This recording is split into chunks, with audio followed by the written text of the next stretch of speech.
Nizami Kino Mərkəzində 16-cı Beynəlxalq Film Festivalının bağlanış və mükafatlandırma mərasimi keçirildi. Gənc Kinematoqrafçılar Mərkəzinin təsis etdiyi festival bu il Mədəniyyət Nazirliyi və Kino Agentliyi tərəfindən təşkil edilən Baku Sinema Briz 25 Film Festivalı çərçivəsində reallaşır. Bağlanış mərasimində Mədəniyyət Nazirliyinin rəsmiləri, festivalın beynəlxalq tərkibli münsiflər heyətinin üzvləri, həmçinin mədəniyyət və incəsənət xadimləri iştirak etdilər. Ümumiyyətlə Bakı Beynəlxalq Film Festivalı Azərbaycan Kino Camisi üçün keçirilən ən əhəmiyyətli, ən vacib tədbirlərdən biridir. Artıq bir neçə gündür Bakı şəhərində dünya müxtəlif ölkələrindən 100-ə yaxın müxtəlif janrlarda olan filmlərin nümayişləri gedir. Və əlbəttə ki, yerli müsabiqənin münsif heyətlərindən biri olaraq onu deyim ki, bu il təmsil olunduğumuz yerli müsabiqədə bədii, sənətli tələbə filmləri nümayiş olunurdu ki, ortalama 30-a yaxın film var idi və sevindirici haldır ki, artıq yerli istehsal olunan filmlərin sayı artmaqdadır, keyfiyyəti artmaqdadır. Sinema alanında yapacak çok şey var Türkiye ile Azerbaycan arasında.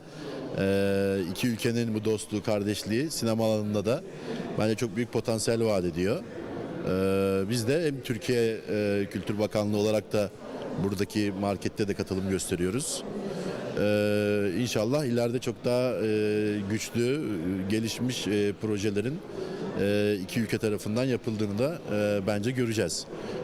Festivalde bu bağlamda çok önemli bir rol oynuyor. Tədbirdə çıxış edən Bakı Beynəlxalq Film Festivalının direktoru Fehroz Şamiyev bu ilki festivalın bir sıra məqamlarla yadda qaldığını qeyd etdi. O bildirdi ki, layihəyə maraq ildən ilə artır. Bu il Bakı Beynəlxalq Film Festivalı 16-cı ilini, 16-cı yaşını qeyd edir. Amma uzun illərdir Azərbaycanda tam metrajlı film festivalı keçirilmirdi və son 3 ildə artıq biz belə qərara gəldik ki, Azərbaycanda tam metrajlı filmlər festivalı keçirilməlidir və çünki bu Azərbaycan kinosunun yeni mərhələyə keçməsində birbaşa təkanverici rol oynaya bilər.